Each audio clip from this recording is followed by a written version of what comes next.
تدعونني لأكفر بالله وأشرك به ما ليس لي به علم وأنا أدعوكم إلى العزيز الغفار।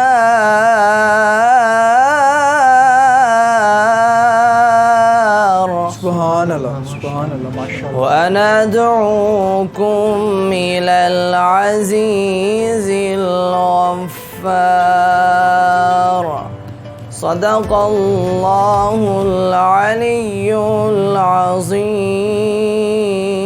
العظيم۔ ماشاءاللہ، سبحان اللہ۔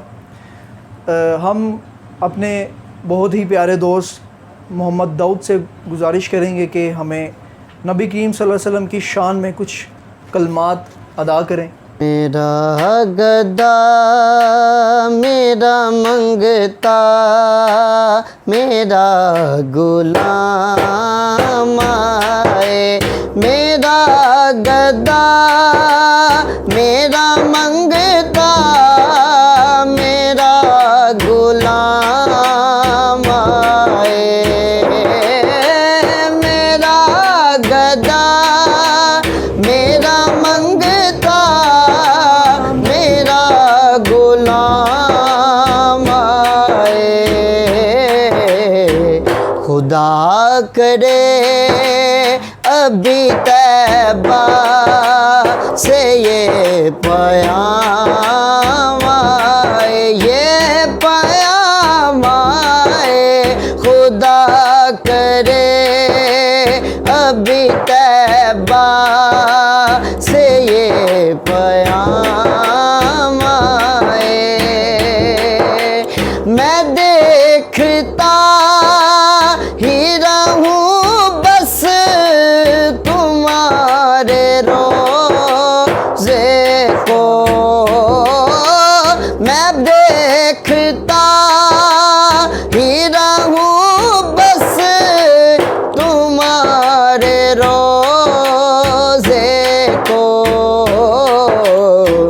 جناب زہرا کا صدقہ کوئی ایسی شام آئے، ایسی شام آئے، جناب زہرا کا صدقہ کوئی ایسی شام آئے۔ عربی سونیا میرے مدنی ڈولنا، عربی سونیا میرے مدنی ڈولنا، میرا گدا میرا منگتا میرا غلام آئے، میرا غلام آئے، میرا گدا میرا منگتا میرا غلام آئے۔ جی تو ناظرین، ہم اپنے اگلے سیگمنٹ کا آغاز کرتے ہیں۔ قاضی صاحب ہمیں یہ بتائیں کہ اسلام کے روح سے رمضان کے بابرکت مہینے کی کیا فضیلت ہے؟ جی ماشاءاللہ، سب سے پہلے تو میں آپ کا اور آپ کی پوری ٹیم کا شکریہ ادا کرتا ہوں کہ آپ نے ہمیں اپنی اس رمضان ٹرانسمیشن میں انوائٹ کیا۔ اللہ تبارک و تعالیٰ آپ کو برکتیں عطا فرمائے۔ بہت ہی پیارا آپ نے سوال کیا ہے۔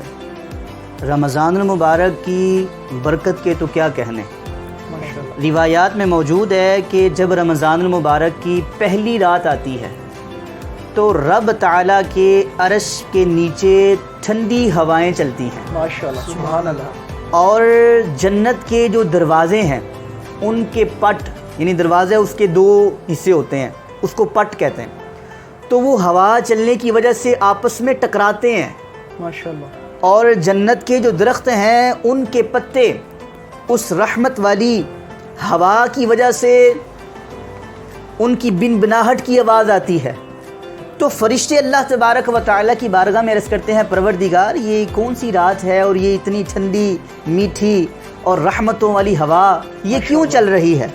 تو اللہ تبارک و تعالیٰ ارشاد فرماتا ہے فرشتوں کیا تمہیں نہیں پتا آج رمضان کی پہلی رات ہے؟ ماشاءاللہ، ماشاءاللہ، سبحان اللہ۔ اور اس کے ساتھ ساتھ یہ کہ رمضان المبارک کے مہینے میں اللہ تبارک و تعالیٰ کی رحمتوں کے دروازے تو پہلے ہی کھلے ہیں، مزید چھما چھم اس کی رحمتیں برستی ہیں، ماشاءاللہ، اور جہنم کے دروازے پورے مہینے کے لیے بند کر دیے جاتے ہیں اور جنت کے دروازے کھول دیے جاتے ہیں، ماشاءاللہ، سبحان اللہ، اور اللہ تبارک و تعالی جنت کو حکم فرماتا ہے، پہلے ہی وہ خوبصورت ہے، پہلے ہی حسین و جمیل ہے جنت، لیکن یہ کہ اللہ پاک پھر حکم فرماتا ہے اے جنت مزید سج سور جا کہ رمضان کا مہینہ آ گیا ہے۔ ماشاءاللہ۔ اچھا مجھے یہ بتائیے گا کہ روزے کی اور رمضان کی فضیلت تو آپ نے بیان کر دی، یہ بتائیے گا کہ جو روزے کی کیا فضیلت ہے اور کون سے ایسے اعمال ہیں جن کو کرنے کی وجہ سے جو روزے کی روحانیت ہے وہ ختم ہو جاتی ہے؟ جی ماشاءاللہ،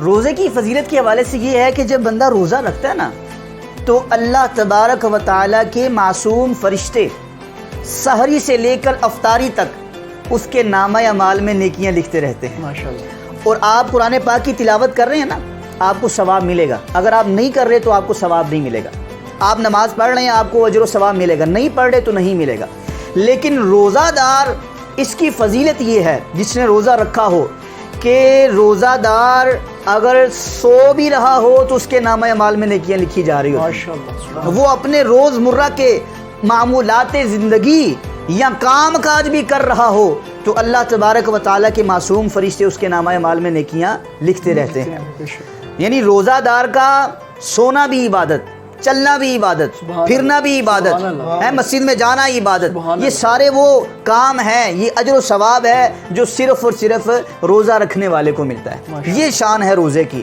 اور پھر جو آپ نے مجھ سے پوچھا کہ کون سے ایسے اعمال ہیں، تو میرے پیارے اسلامی بھائی مطلب اس میں ہمیں صرف بھوکا یا پیاسا نہیں رہنا بلکہ ہمیں روزہ رکھنے کے ساتھ ساتھ جھوٹ سے بھی بچنا ہے۔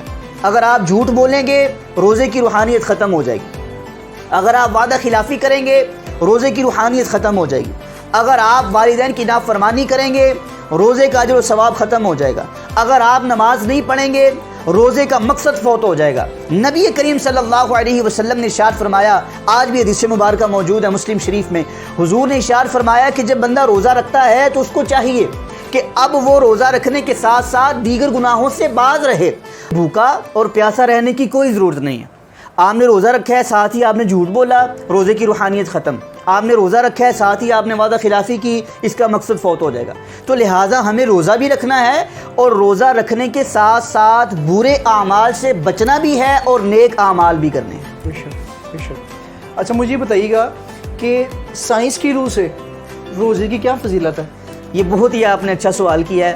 میں اس پہ بڑی وضاحت سے بات کرنا چاہتا ہوں کہ الحمدللہ جو دین ہمارا ہے، جو اسلام ہمیں نبی کریم صلی اللہ علیہ وسلم نے سکھایا ہے، یہ پہلے سے لے کے قیامت تک کے لیے مکمل ایک ضابطۂ حیات ہے۔ بے شک۔ اب دیکھیں کہ الحمدللہ ہم روزہ رکھتے ہیں تو غیر مسلم جو کہ مسلمان نہیں ہیں اور ان کو اپنی سائنس پہ بڑا فخر ہے اور ریسرچ کرتے ہیں، انہوں نے یہ ریسرچ کی کہ لگاتار کھانا کھانے سے، لگاتار جو ہے وہ معدے میں غذا جانے سے بہت ساری بیماریاں پیدا ہو جاتی ہیں، جیسا کہ معدے کا کینسر ہو جاتا ہے، اس میں درد پیدا ہو جاتی ہے، معدے کی سوجن، یہ سارے مطلب اس کی جو ہے وہ بیماریاں ہیں۔ تو ایسا ہونا چاہیے کہ انسان کو کبھی کبھی بھوکا بھی رہنا چاہیے۔ تو غیر مسلموں نے بہت زیادہ پیسے لگا کے، اپنا وقت لگا کے، اپنے پروفیسرز کو جو ہے وہ تنخواہیں دے کے اس پہ ریسرچ کروائی کہ یہ معدے کی سوجن، اس کی بیماریوں سے، اس کے کینسر سے کیسے بچا جا سکتا ہے، اس کے کینسر سے کیسے بچا جا سکتا ہے۔ تو پھر وہ اس سرچ پہ پہنچے کہ بھوکا رہنا ضروری ہے۔ یہ ساری ریسرچ کرنے کے بعد جب انہوں نے ہمارا قرآن اٹھا کر دیکھا، نبی علیہ الصلوۃ والسلام کا فرمان پڑھا، تو وہ یہ جان گئے کہ جس چیز پر ہم آج محنت کر رہے ہیں، ہم جو ہے وہ اپنا وقت ضائع کر رہے ہیں، یہ چیز تو مسلمانوں کے نبی نے انہیں آج سے 1400 سال پہلے ہی بتا دی تھی۔ آج سے 1400 سال پہلے ہی بتا دی تھی۔ پہلے ہی ان کے اسلام میں یہ بات موجود ہے کہ یہ سارا سال اللہ تبارک و تعالیٰ کی نعمتیں کھاتے ہیں، شکر ادا کرتے ہیں، اور پورے سال میں ایک مہینہ ایسا ہے جسے یہ رمضان کہتے ہیں، اس مہینے میں یہ خود کو صبح سحر سے لے کر شام مغرب تک اپنے آپ کو بھوکا رکھتے ہیں، اور یہ اس طریقے سے ان کے جسم کی بیماریاں بھی دور ہو جاتی ہیں اور اللہ انہیں جنت میں درجات بھی بلند عطا فرماتا ہے۔ صرف ہماری یہ بات دیکھ کر، صرف قرآن دیکھ کر، رمضان کی شان دیکھ کر، رسول اللہ کا فرمان دیکھ کر، کتنے غیر مسلم ایسے ہیں کہ جو کلمہ پڑھ کے مسلمان ہو گئے ہیں اور مصطفیٰ کے غلام بن گئے۔ ماشاءاللہ، سبحان اللہ۔ اچھا مجھے اس میں بتائیے گا کہ ہم مسلمان رمضان میں تراویحیں پڑھتے ہیں، تو تراویحوں کی اور قرآن کی روزے کے ساتھ کیا نسبت ہے؟ اس کی قرآن کی اور رمضان المبارک کی آپس میں اس قدر محبت اور نسبت ہے کہ اللہ تبارک و تعالیٰ نے قرآن مجید فرقان حمید میں فرمایا کہ شہر رمضان الذی انزل فیہ القرآن، یہ رمضان کا مہینہ ایسا ہے جس میں ہم نے قرآن نازل کیا ہے۔ اور پھر یہ کہ دیگر جگہ ارشاد فرمایا انا انزلناہ فی لیلۃ القدر، ہم نے قرآن کو لیلۃ القدر میں اتارا ہے۔ یہی وجہ ہے کہ مسلمان سارا دن روزہ رکھ کر، بھوک پیاس برداشت کر کے، گناہوں سے باز رہ کر، نیکیاں کر کے اپنا سارا دن نیکیوں میں گزارتے ہیں، اور جب رات پڑتی ہے تو نماز تراویح میں کھڑے ہو کر قرآن کی تلاوت کرتے بھی ہیں، سنتے بھی ہیں، سناتے بھی ہیں۔ اور نبی کریم صلی اللہ علیہ وسلم کی حدیث مبارکہ موجود ہے، نبی علیہ الصلوۃ والسلام نے ارشاد فرمایا کہ اللہ تبارک و تعالیٰ نے موسیٰ کلیم اللہ علی نبی علیہ الصلوۃ والسلام کی طرف وحی کی اور ارشاد فرمایا موسیٰ، میں نے اپنے نبی کریم صلی اللہ علیہ وسلم کو 2 نور عطا کیے ہیں، جن 2 نوروں کے ساتھ میں نے ان کے 2 اندھیرے دور کر دیے ہیں۔ تو موسیٰ کلیم اللہ عرض کرتے ہیں پروردگار وہ کون سے 2 نور ہیں جو امت محمد صلی اللہ علیہ وسلم کو دیے ہیں، اور کون سے ایسے اندھیرے ہیں جو دور کیے ہیں؟ تو اللہ تبارک و تعالیٰ نے ارشاد فرمایا کہ ایک تو میں نے ان کو نور رمضان دیا ہے، دوسرا ان کو نور قرآن دیا ہے، اور نور رمضان سے میں نے ان کے قبر کا اندھیرا دور کر دیا ہے اور نور قرآن سے میں نے ان کی حشر کا اندھیرا بھی دور کر دیا ہے۔ سبحان اللہ۔ تو یہ رمضان اور قرآن کو آپس میں اس قدر جو ہے وہ نسبت ہے کہ سارا دن روزہ رکھیں اور شام کو قرآن پاک پڑھیں۔ حضور نے فرمایا کہ کل بروز محشر روزہ بھی روزے دار کی شفاعت کرے گا اور قرآن اپنے قاری کی تلاوت کرنے والے کی شفاعت کرے گا۔ ماشاءاللہ سبحان اللہ۔ جیسا کہ آپ نے علامہ صاحب کی باتیں سنی اور انشاءاللہ ہم اس چیز کی امید رکھتے ہیں کہ ہمارے دیکھنے والے اور سننے والے اور ہم خود ان تمام معاملات کو اپنی زندگی میں عملی جامہ پہنائیں گے اور اس رمضان کے مہینے میں پوری کوشش کر کے اپنی بخشش کا جو وہ ذریعہ تلاش کریں گے۔ تو یہاں پر ہی ہم اپنے اس سیگمنٹ کا اختتام چاہتے ہیں۔